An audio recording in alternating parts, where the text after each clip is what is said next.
Comment savoir si je suis hypersensible ou si je suis trop sensible? L'hypersensibilité, c'est devenu un phénomène de mode, oui, comme le HP, et c'est bien souvent galvaudé, c'est mal compris. Avant de continuer cette vidéo, like, partage, soutiens les petits créateurs qui te donnent des conseils gratuitement. On est trop sensible quand on a vécu un trauma. Il y a des personnes qui pensent qu'elles sont hypersensibles alors qu'elles sont trop sensibles. Ça, c'est un trouble, un trouble qu'on développe suite à une enfance difficile, par exemple.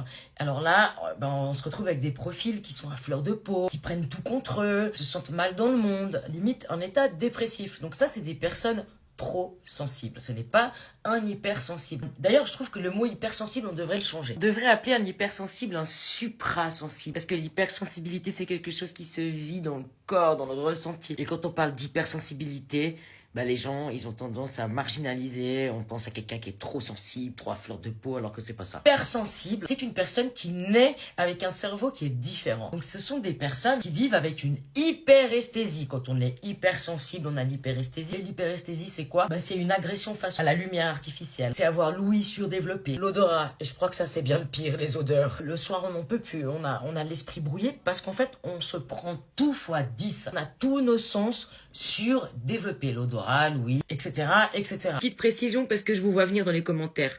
Il n'y a pas tous les hypersensibles qui ont l'hyperesthésie, mais c'est plutôt rare qu'ils ne l'aient pas.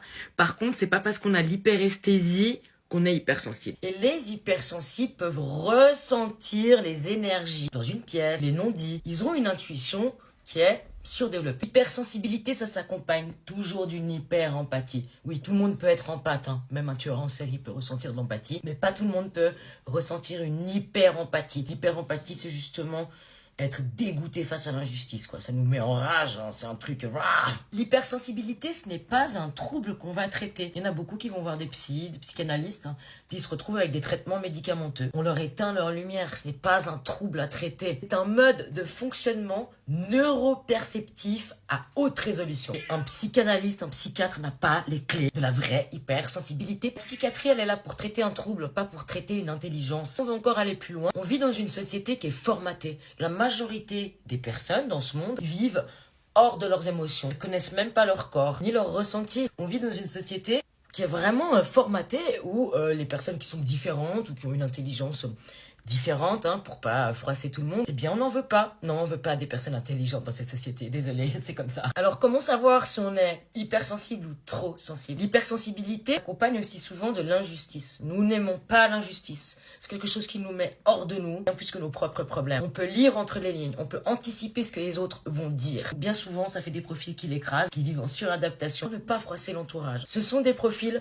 qui ont une intuition aiguisée. Quand on est trop sensible, on ne supporte rien, on se vexe, on a peur de tout. Un hypersensible, c'est pas quelqu'un qui a peur, c'est quelqu'un qui va ne pas aimer l'injustice. Mais par exemple, ça m'est déjà arrivé de voir des femmes qui se font frapper dans la rue, personne bouge, moi je suis la première à y aller, avec ma grande bouche. Donc, hypersensible ne veut pas dire trop fragile. Voilà la différence entre quelqu'un qui est trop sensible et hypersensible. Et maintenant, écoute-moi bien. Je suis tellement excitée de t'annoncer ça. J'ai créé quelque chose qui n'existe pas.